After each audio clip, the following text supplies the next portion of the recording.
ಸಿಂಹ ರಾಶಿ 2026 ಆಗಸ್ಟ್ನಿಂದ ಡಿಸೆಂಬರ್ವರೆಗೆ ಮಹಾ ಅದೃಷ್ಟದ ಕಾಲ. ನಮಸ್ಕಾರ ಸಮಸ್ತ ಸಿಂಹ ರಾಶಿಯ ಬಂಧುಗಳೇ, ನಮ್ಮ ಚಾನೆಲ್ಗೆ ನಿಮ್ಮೆಲ್ಲರಿಗೂ ಆತ್ಮೀಯ ಸ್ವಾಗತ.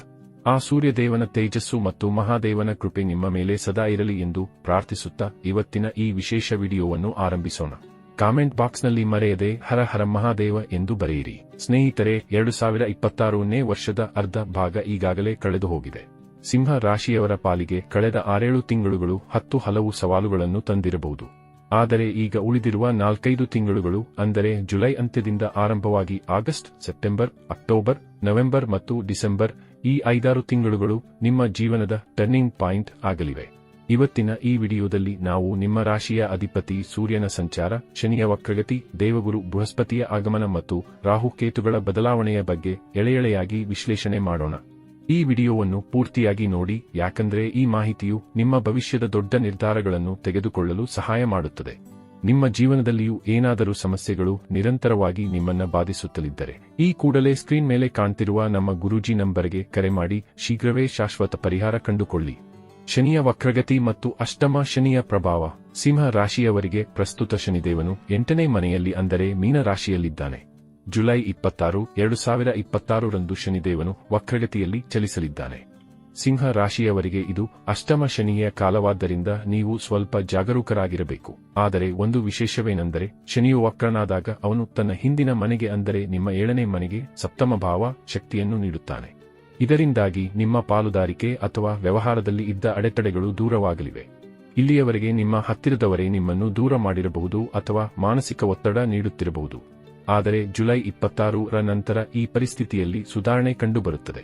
ದೇವಗುರು ಬೃಹಸ್ಪತಿಯ ಪವಿತ್ರ ದೃಷ್ಟಿಯು ಶನಿಯ ಮೇಲೆ ಬೀಳುವುದರಿಂದ ಮುಚ್ಚಿದ್ದ ಅದೃಷ್ಟದ ಬಾಗಿಲುಗಳು ಈಗ ತೆರೆಯಲಿವೆ. ಶೇರ್ ಮಾರ್ಕೆಟ್ ಮತ್ತು ರಿಸರ್ಚ್ ಕ್ಷೇತ್ರದಲ್ಲಿ ಕೆಲಸ ಮಾಡುವವರಿಗೆ ಇದು ಲಾಭದಾಯಕ ಸಮಯ. ಉದ್ಯೋಗ ಮತ್ತು ಆರ್ಥಿಕ ಸ್ಥಿತಿ. ವೃತ್ತಿ ರಂಗದ ಲಾಭಗಳು ಮತ್ತು ಎಚ್ಚರಿಕೆಗಳು.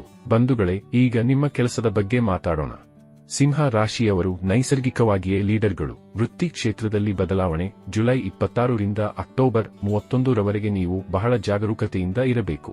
ಈ ಸಮಯದಲ್ಲಿ ಹಠಾತ್ ಲಾಭಗಳು ಸಿಗುವ ಯೋಗವಿದೆ.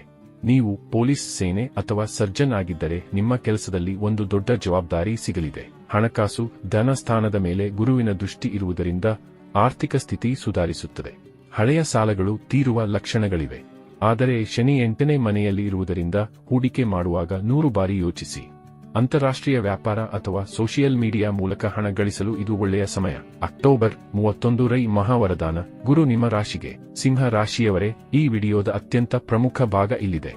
ಅಕ್ಟೋಬರ್ 31, 2026 ರಂದು ದೇವಗುರು ಬೃಹಸ್ಪತಿಯು ನಿಮ್ಮದೇ ರಾಶಿಯಾದ ಸಿಂಹ ರಾಶಿಗೆ ಪ್ರವೇಶ ಮಾಡಲಿದ್ದಾನೆ. ಇದು ನಿಮ್ಮ ಜೀವನದ ಬರೋಬ್ಬರಿ 12 ವರ್ಷಗಳ ನಂತರದ ದೊಡ್ಡ ಘಟನೆ. ವ್ಯಕ್ತಿತ್ವ ವಿಕಸನ. ಗುರುವಿನ ಆಗಮನದಿಂದ ನಿಮ್ಮ ಆತ್ಮವಿಶ್ವಾಸ ಹೆಚ್ಚಾಗುತ್ತದೆ. ನಿಮ್ಮ ಜ್ಞಾನ ಮತ್ತು ವಿವೇಕದ ಮೂಲಕ ನೀವು ಸಮಾಜದಲ್ಲಿ ಗೌರವ ಪಡೆಯುತ್ತೀರಿ. ವಿವಾಹ ಯೋಗ.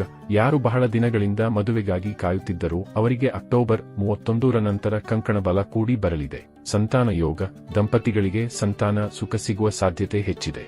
ಈ ಗುರುವು ನಿಮ್ಮ 5ನೇ ಮತ್ತು 9ನೇ ಮನೆಯ ಮೇಲೆ ದೃಷ್ಟಿ ಬೀರುವುದರಿಂದ ಅದೃಷ್ಟ ನಿಮ್ಮ ಬೆನ್ನಿಗಿರಲಿದೆ. ಡಿಸೆಂಬರ್ 5, ರಾಹುಕೇತುಗಳ ವಿಜಯೋತ್ಸವ. ವರ್ಷದ ಕೊನೆಯಲ್ಲಿ, ಅಂದರೆ ಡಿಸೆಂಬರ್ 5, 2026 ರಂದು ರಾಹು ಮತ್ತು ಕೇತುಗಳ ರಾಶಿ ಬದಲಾವಣೆ ನಡೆಯಲಿದೆ. ಇದು ಸಿಂಹ ರಾಶಿಯವರಿಗೆ ಒಂದು ದೊಡ್ಡ ವಿಜಯವನ್ನು ತರಲಿದೆ. ಶತ್ರುಗಳ ನಾಶ. ರಾಹು 6ನೇ ಮನೆಗೆ ಬರುವುದರಿಂದ ನಿಮ್ಮ ಶತ್ರುಗಳು ನಿಮ್ಮ ಮುಂದೆ ಮಂಡಿಯೂರುತ್ತಾರೆ. ಕೋರ್ಟ್ ಕೇಸುಗಳಲ್ಲಿ ಜಯ ಸಿಗಲಿದೆ. ಇಲ್ಲಿಯವರೆಗೂ ಆಯಾವ ಕಾರ್ಯ ನಿಮ್ಮಿಂದ ಪೂರ್ಣಗೊಳಿಸಲು ಸಾಧ್ಯವಾಗುತ್ತಿರಲಿಲ್ಲವೋ ಆ ಕಾರ್ಯಗಳು ಸಹ ನಿಮಗೆ ಈಗ ಉತ್ತಮ ರೀತಿಯಲ್ಲಿ ಪೂರೈಸಲು ಸಾಧ್ಯವಾಗಲಿದೆ. ವಿದೇಶ ಪ್ರಯಾಣ. ವಿದೇಶಕ್ಕೆ ಹೋಗಬೇಕೆಂದು ಕನಸು ಕಾಣುತ್ತಿರುವವರಿಗೆ ಡಿಸೆಂಬರ್ ತಿಂಗಳು ಅದ್ಭುತ ಫಲಿತಾಂಶ ನೀಡಲಿದೆ. ರಾಹು ನಿಮ್ಮನ್ನು ರಂಕನಿಂದ ರಾಜನನ್ನಾಗಿ ಮಾಡುವ ಶಕ್ತಿ ಹೊಂದಿದ್ದಾನೆ. ಕಂಪ್ಯೂಟರ್ ಅಥವಾ ಐಟಿ ಕ್ಷೇತ್ರದಲ್ಲಿರುವವರಿಗೆ ಅನಿರೀಕ್ಷಿತ ಲಾಭಗಳು ಸಿಗಲಿವೆ. ಆದಾಗ್ಯೂ ಇಲ್ಲಿ ಅತಿ ಆತ್ಮವಿಶ್ವಾಸದಲ್ಲಿ ನೀಗದ ಕಾರ್ಯಗಳಿಗೆ ಕೈ ಹಾಕಬಾರದು. ಇಲ್ಲಿ ನಿಮ್ಮ ಪರಿವಾರ ಜನರ ಸಹಕಾರ ನಿಮಗೆ ಹೆಚ್ಚು ಬಲವನ್ನು ನೀಡಲಿದ್ದು, ಪರಿವಾರದ ಆಸೆ ಆಕಾಂಕ್ಷೆಗಳಿಗೆ ನೀವು ಪೂರಕವಾಗಿ ನಡೆದುಕೊಳ್ಳಿ. ಇನ್ನು ಈ ಅವಧಿಯ ಶುಭ ಫಲಗಳನ್ನು ಪಡೆಯಲು ಮತ್ತು ನಕಾರಾತ್ಮಕತೆಯನ್ನು ಹೋಗಲಾಡಿಸಲು ಕೆಲವು ಸರಳ ಪರಿಹಾರಗಳು ಇಲ್ಲಿವೆ. ರುದ್ರಾಭಿಷೇಕ. ಶ್ರಾವಣ ಮಾಸ ಅಥವಾ ಶನಿವಾರದಂದು ಶಿವನಿಗೆ ರುದ್ರಾಭಿಷೇಕ ಮಾಡುವುದು ಅತ್ಯಂತ ಫಲಕಾರಿ. ಸೂರ್ಯ ಅಗ್ರ್ಯ. ಪ್ರತಿದಿನ ಸೂರ್ಯದೇವನಿಗೆ ನೀರನ್ನು ಅರ್ಪಿಸಿ. ಸಿಂಹ ರಾಶಿಯ ಅಧಿಪತಿ ಸೂರ್ಯನಾದ್ದರಿಂದ ಇದು ಬಹಳ ಮುಖ್ಯ. ದಾನ. ಶನಿವಾರದಂದು ಬಡವರಿಗೆ ಅಥವಾ ಆಸ್ಪತ್ರೆಯಲ್ಲಿ ಇರುವವರಿಗೆ ಸಹಾಯ ಮಾಡಿ. ಹಸಿದವರಿಗೆ ಅನ್ನ ನೀಡಿ, ಮಂತ್ರ ಜಪ, ಮಹಾಮೃತ್ಯುಂಜಯ ಮಂತ್ರದ ಜಪ ಮತ್ತು ಶನಿಯ ಬೀಜ ಮಂತ್ರವನ್ನು ಪಠಿಸಿ. ಒಟ್ಟಾರೆಯಾಗಿ ಇಲ್ಲಿ ಮುಂದಿನ ಕೆಲ ತಿಂಗಳು ಖಂಡಿತಕ್ತಿಯ ಜಾತಕದವರಿಗೆ ನಿರ್ಣಾಯಕ ಸಮಯವಾಗಿರಲಿವೆ. ಹೀಗಾಗಿ ಈ ಅವಧಿಯಲ್ಲಿ ನೀವು ಸಮಯೋಚಿತವಾಗಿ ನಡೆದುಕೊಳ್ಳುವುದರ ಮೂಲಕ ಪರಿಸ್ಥಿತಿಯನ್ನು ಉತ್ತಮ ರೀತಿಯಲ್ಲಿ ನಿಭಾಯಿಸಬಹುದಾಗಿದೆ. ಸಿಂಹ ರಾಶಿಯವರೇ, ಈ ಸುವರ್ಣ ಕಾಲವನ್ನು ಸರಿಯಾಗಿ ಬಳಸಿಕೊಳ್ಳಿ. ಯಾರ ಹಣವನ್ನು ಮೋಸದಿಂದ ಪಡೆಯಬೇಡಿ, ಯಾಕಂದ್ರೆ ಶನಿದೇವ ನ್ಯಾಯದ ದೇವರು. ಇನ್ನು ಈ ವಿಡಿಯೋದಲ್ಲಿ ನೀಡಲಾಗಿರುವ ಮಾಹಿತಿ ನಿಮಗೆ ಇಷ್ಟವಾದಲ್ಲಿ ವಿಡಿಯೋವನ್ನು ಲೈಕ್ ಮಾಡಿ, ಹಾಗೆ ನಮ್ಮ ಚಾನೆಲ್ ಅನ್ನು ಸಬ್ಸ್ಕ್ರೈಬ್ ಮಾಡಿ ಮತ್ತು ನಿಮ್ಮ ಸ್ನೇಹಿತರೊಂದಿಗೆ ಹಂಚಿಕೊಳ್ಳಿ. ಮತ್ತೆ ಮುಂದಿನ ವಿಡಿಯೋದಲ್ಲಿ ಸಿಗೋಣ. ಹರ ಹರ ಮಹಾದೇವ.